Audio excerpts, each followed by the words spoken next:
were kids, there was a strange house.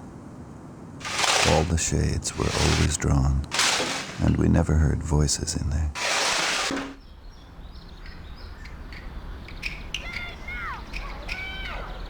And the yard was full of bamboo, and we liked to play in the bamboo, pretend we were Tarzan, although there was no Jane.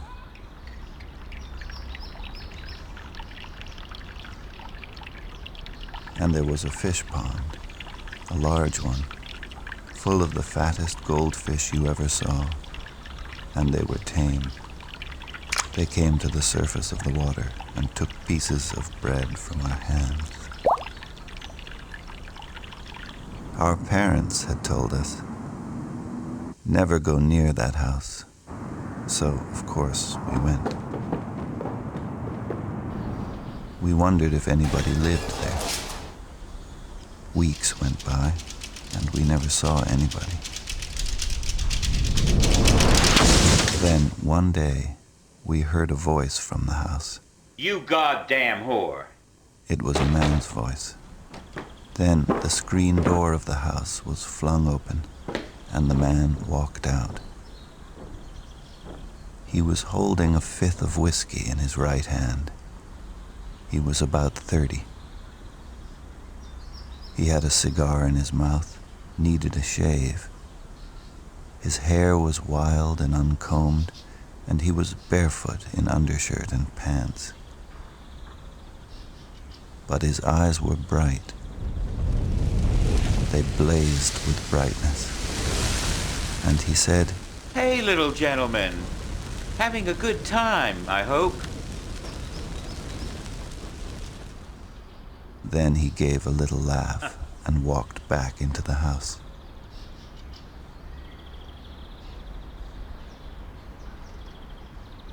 We left, went back to my parents' yard, and thought about it.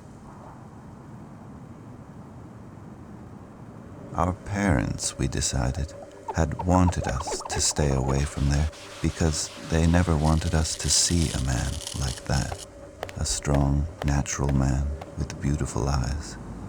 Our parents were ashamed that they were not like that man. That's why they wanted us to stay away.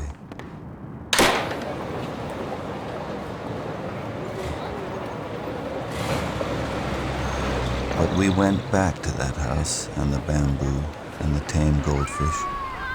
We went back many times for many weeks, but we never saw or heard the man again. The shades were down as always, and it was quiet. Then one day, as we came back from school, we saw the house.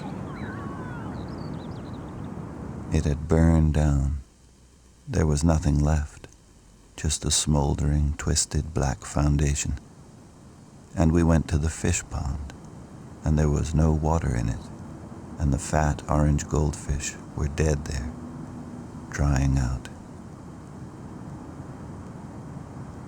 We went back to my parents' yard and talked about it, and decided that our parents had burned their house down, had killed them, had killed the goldfish, because it was all too beautiful. Even the bamboo forest had burned. They had been afraid of the man with the beautiful eyes.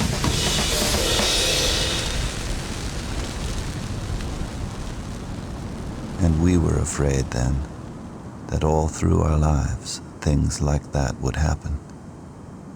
That nobody wanted anybody to be strong and beautiful like that. That others would never allow it. And that many people would have to die.